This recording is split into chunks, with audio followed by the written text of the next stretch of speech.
Hello hello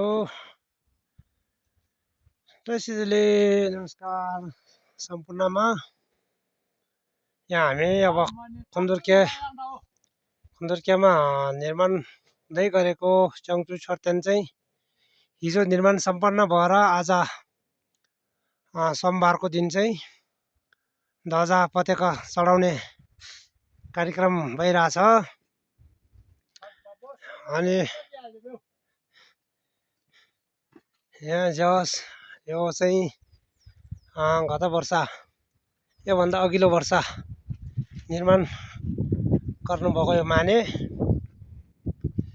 उहाँहरूको नाम चाहिँ प्रशिलामा खोपेर राखेको छ अनि अब यसपालि चाहिँ फेरि यो माने सँगसँगै चङचुप छर्तेन निर्माण गर्नुभएर निर्माण सम्पन्न भएर आज चाहिँ लुङदार चतर राख्ने कार्यक्रम समाप्त भयो।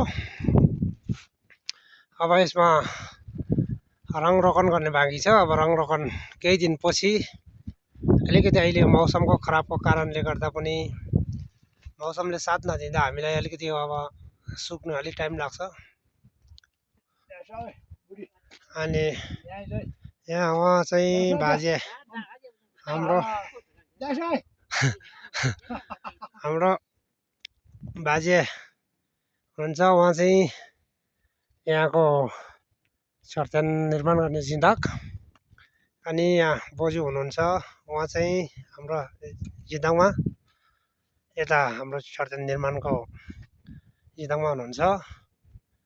त्यसै गरी अनि उहाँ चाहिँ माइला ज्वाइँ,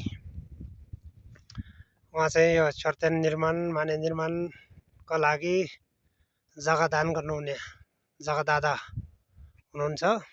उहाँ चाहिँ नाति अनि उहाँ चाहिँ हाम्रो छर्तेन निर्माण गर्ने मिस्त्री है, नाति मिस्त्री हो। अनि म चाहिँ छोरा म चाहिँ बदिस चाहिँ पर्यो। अनि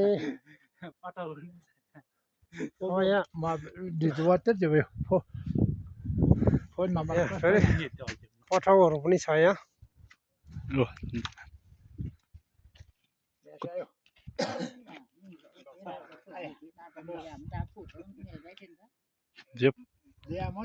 मलाई त्यहाँको बलि ल्याएपछि भइहाल्यो नि भिडियोमा आउँछ फेसबुकमा